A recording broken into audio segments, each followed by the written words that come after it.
Hello mga ka-treats! Narito tayo para tikman ang mga pinamili kong pagkain.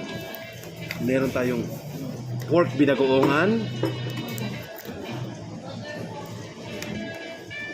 calamansi chicken. Ito yung version nila ng lemon chicken.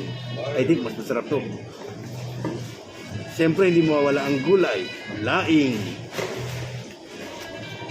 rice, provided din ng spoon and fork. Titikman ko na isa-isa. Sisimulang, ay, by the way, hindi ko pwede makalimutan ang dessert, leche flan. For 89 pesos, dalawa na.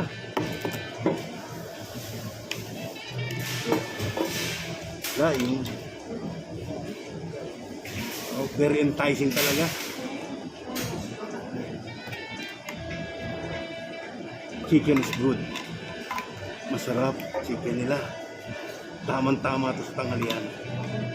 Kaya pag nagutom kayo at nasa dito kayo sa marketplace, hindi nyo kailangan lumayo pa, hindi nyo kailangan maghanap kung saan kayo kakain, dahil dito lang sa Gourmet to Go, sulit na sulit ang tanghalian nyo. Tara, kain na!